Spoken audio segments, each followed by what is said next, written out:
Let me ask you something, and I need you to be honest with yourself.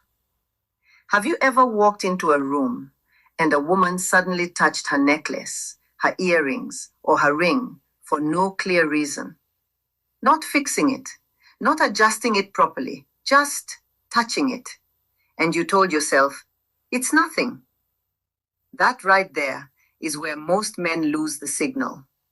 Hi, I'm Perpetual. I'm a relationship coach. And today I'm going to show you why that small, almost invisible movement is not random.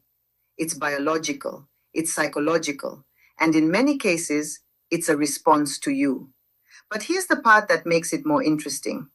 That same gesture can mean three completely different things.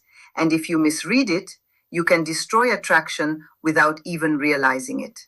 So don't rush this. Because by the end of this video, you're not just going to notice it, you're going to understand why it happens inside her body before she even knows she's doing it. Let's slow this down. When a woman touches her jewelry, the moment you enter, you are not looking at a conscious decision. You are looking at a leak. In psychology, we call this self-touch behavior, and it belongs to a category called displacement actions. This is when the brain experiences a spike in emotional energy, but doesn't yet know what to do with it. So instead, it redirects that energy into small physical movements, touching the neck, adjusting earrings, playing with a ring. Now here's the key. The neck, the ears, and the collarbone area are some of the most nerve-rich and sensitive zones in the human body, especially for women, which means when she touches those areas, she's not just moving randomly.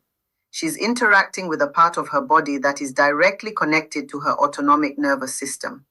That's the system responsible for heart rate, breathing, emotional arousal, and stress response.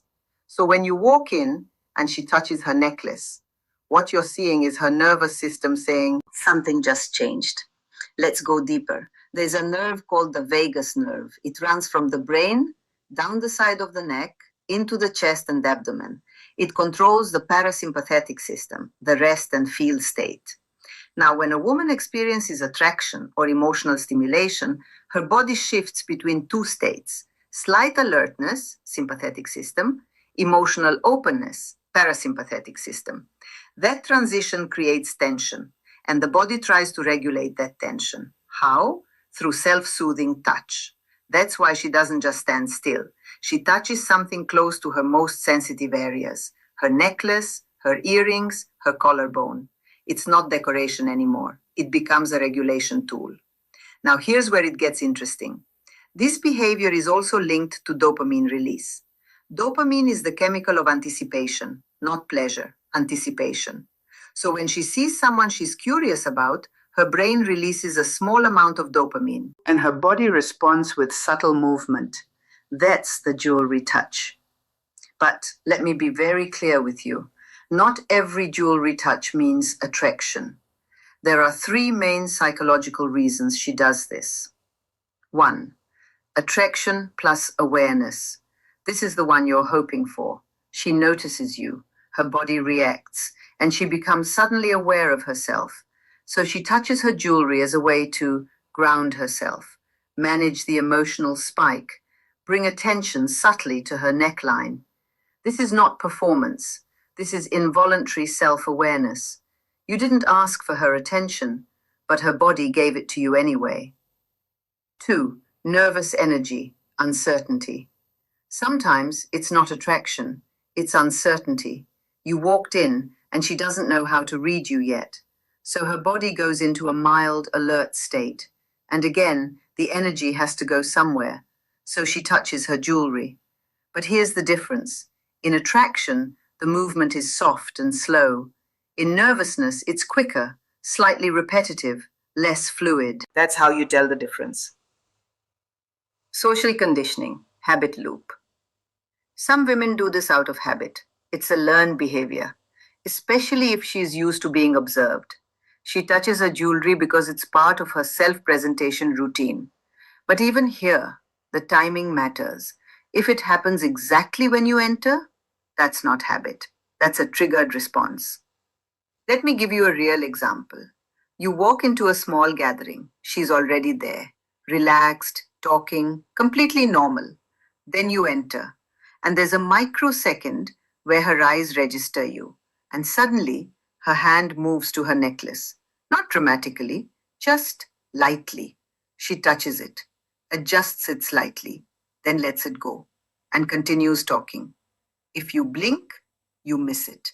But that moment, that's her body reacting before her social mask catches up. Now compare that to a different scenario. She's already anxious, fidgeting, touching multiple things, looking around. That's not about you. That's her baseline state. So context matters, always. Now here's where I need you to really listen, because this is where men destroy attraction without even knowing. You see the signal and you react too fast. You stare, you approach aggressively, you change your behavior suddenly, and her nervous system, which was just opening, now shuts down. Why? Because you turned a subtle biological moment into a social pressure situation, and her brain goes, too much, too fast. Attraction is not built by reacting instantly. It's built by allowing the moment to breathe. When she touches her jewelry, that's not your cue to act immediately. That's your cue to stay calm, grounded, and observant. Let her come out of that moment naturally. Let the energy settle, then engage. That's how you stay aligned with her emotional pace. So, what should you actually do? Very simple, but not easy. You do less. You maintain composure. You don't rush eye contact. You don't force interaction. You let your presence exist without pressure. Because what attracted her in that moment was not your action, it was your presence. And if you stay consistent with that, she will come closer emotionally, not because you chased, but because you didn't disturb the signal. Now, listen, most of what I just explained to you happens in about 5 to 10 seconds, and most men miss it completely. Not because they are not smart, but because nobody ever taught them how to read human behavior at this level. If you want to understand attraction, not from movies, not from guesswork, but from real psychological and biological patterns, then you need to train your eyes. And that's exactly what I do here. So if you're serious about this, subscribe. Because in the next videos, I'm going to show you more of these signals, the ones people cannot fake, and the ones that happen right before everything changes. And once you start seeing them, you won't be able to unsee them. Let me leave you with something, and I want you to really think about it. Most men spend years trying to say the right thing, trying to find the perfect line, the perfect moment, the perfect move. But attraction doesn't start there. It starts in these quiet, almost invisible moments. A hand moving to her necklace, a pause in her breathing, a shift in her posture that even she doesn't notice. That's where the real story begins. And if you can learn to see those moments, you don't have to chase, you don't have to guess, you don't have to force anything. Because you're no longer reacting blindly, you're responding to what's actually happening in front of you. And listen, you're not going to master this in one video. This is a skill, a real one. The same way you train your body or your mind, you train your ability to read people. So if you're serious about understanding women, not from assumptions, but from real psychological and biological patterns, then stay with me, subscribe. And more importantly, don't just watch, observe. Because the next time you walk into a room and she touches her jewelry, you'll know exactly what you're looking at. And that changes everything.